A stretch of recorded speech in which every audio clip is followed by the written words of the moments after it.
রাম রাম বন্ধুরা, নমস্কার বন্ধুরা। এসএসসি জিডি 2024-এ এইবার আমাদের ওয়েস্ট বেঙ্গলে কত কাট অফ যাবে ফিজিক্যালের জন্য, মানে তোমরা যারা এসএসসি জিডির এক্সাম দিচ্ছ এইবার তোমাদেরকে কত নাম্বার আনতে হবে, যেই নাম্বারটা আনতে পারলে এইবার তোমরা এসএসসি জিডির পিইটি পিএসটির জন্য মাঠে ডাক পাবে। সেই ডেটাটা আজকে আমি তোমাদের সামনে লাইভ তুলে ধরবো। তো তোমাদেরকে বলবো এটা তোমাদের জন্য গুরুত্বপূর্ণ ভিডিও। যারা এসএসসি জিডির এক্সাম দিচ্ছ একটু ধৈর্য সহকারে দেখো। আমি তোমাদেরকে পুরো category wise male female general district border district Naxal area সব আলাদা আলাদা কাট অফ বলে দেবো, একটু তোমরা ধৈর্য সহকারে দেখো। প্রথমে আমি বলে রাখি মেল ক্যান্ডিডেটদের ক্ষেত্রে, মেল ক্যান্ডিডেট যারা ইউআর আছো মানে যারা জেনারেল ক্যান্ডিডেট, তোমাদের এইবার ফিজিক্যালের জন্য মিনিমাম নাম্বার আনতে হবে 90%। 90 থেকে 95-এর মধ্যে যদি তোমাদের এইবার নাম্বার থেকে থাকে তাহলে তোমরা এবার কিন্তু মাঠে ডাক পাবে ফিজিক্যালের জন্য যারা জেনারেল আছো। তারপর ওবিসির ক্ষেত্রেও এবার কিন্তু 90% মানে 90 ঘরে কিন্তু নাম্বার আনতে হবে। কেন?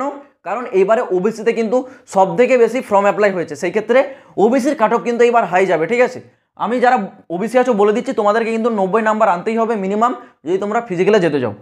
তারপর এসসির ক্ষেত্রে 95 থেকে 90-এর ঘরে যদি তোমাদের নাম্বার থেকে থাকে তোমরাও কিন্তু ফিজিক্যালে ডাক পাবে রানের জন্য। ঠিক আছে, এই কাট অফগুলো কিন্তু তোমাদের ফাইনাল মেরিট লিস্টের জন্য নয়, সেটা তোমাদের আলাদা তৈরি হয়। এটা কেবলমাত্র তোমাদের ফিজিক্যালের কাট অফ। ঠিক আছে, এই নাম্বারগুলো পেলে তোমরা ফিজিক্যালের জন্য ডাক পাবে।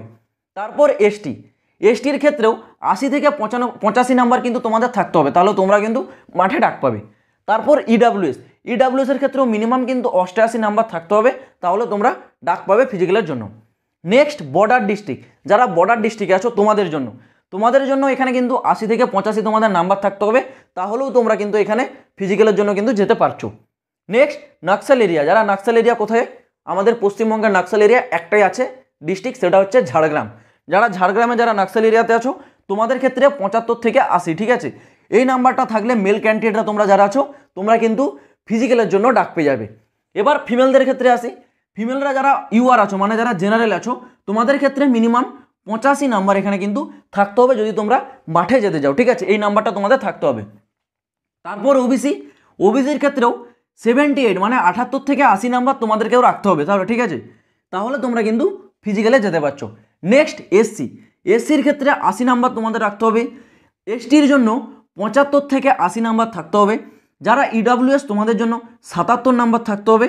যারা বর্ডার ডিস্ট্রিক্ট আছো ফিমেল তোমাদের এখানে কিন্তু থাকতে হবে 70 থেকে 75 নাম্বার।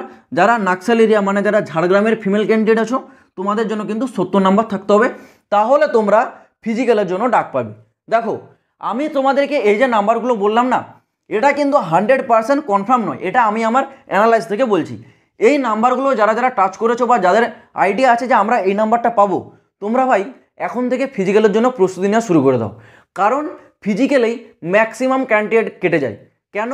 কারণ এইবার ফিজিক্যালটা তো তোমাদের আরও টাফ হবে।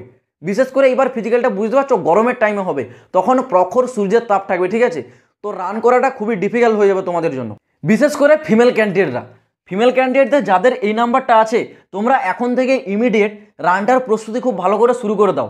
কারণ ম্যাক্সিমাম ফিমেল ক্যান্ডিডেট রানেই তারা কেটে যায়। ঠিক আছে, রানটাই তাদের কাছে হার্ড মনে হয়, তো তোমরা খুব ভালো করে প্রস্তুতি নাও। কারণ এসএসসি তোমাদের এইবার এই 2024-এর জিডি কনস্টেবলের এক্সামের সিলেকশন প্রসেস কিন্তু বেশি লেট করবে না, কারণ এসএসসি অলরেডি আগস্ট মাসে নিউ ভ্যাকেন্সির জন্য অ্যানাউন্স করে দিয়েছে। আর এসএসসির একটা প্রসিডিওর আমরা প্রথম থেকে দেখে আসছি যে এসএসসি একটা ভ্যাকেন্সি ফুলফিল কমপ্লিট না করা পর্যন্ত আরেকটা ভ্যাকেন্সি কিন্তু জারি করে না। সেই ক্ষেত্রে আগস্ট মাসে তোমাদের নতুন ভ্যাকেন্সির অলরেডি অ্যানাউন্সমেন্ট হয়ে আছে, তো এই ভ্যাকেন্সিটা তোমাদের খুব তাড়াতাড়ি ফাস্ট প্রসেস কমপ্লিট করানো হবে। তো তোমরা এখন থেকে রানটা প্রস্তুতি ভালো করে নাও, কারণ তোমাদের রেজাল্ট জারি হওয়ার পর বেশি দিন তোমরা টাইম পাচ্ছ না। তো তোমাদের যাদের মনে হচ্ছে যে এই নাম্বারগুলো আমরা পেয়ে যাব, তোমরা রানের জন্য খুব ভালো করে প্রস্তুতি নাও। তো আবারও আমি তোমাদেরকে বলছি এটা তোমাদের ফাইনাল কাট অফ নয়, এটা ফিজিক্যালের জন্য আমি আমার অ্যানালাইজ থেকে তোমাদের সামনে তুলে ধরেছি। তো আশা করছি আমি তোমাদেরকে পুরো বিষয়টা বোঝাতে পারলাম। এই বিষয়ে যদি কোনো প্রবলেম থাকে বা কোনো প্রশ্ন থেকে থাকে কমেন্ট বক্স খোলা রয়েছে, কমেন্টে কমেন্ট করে জানাবে। তো চলো বন্ধুরা, দেখা হচ্ছে আবার পরের ভিডিওতে নতুন কোনো আপডেটের সাথে। জয় হিন্দ, বন্দে মাতরম।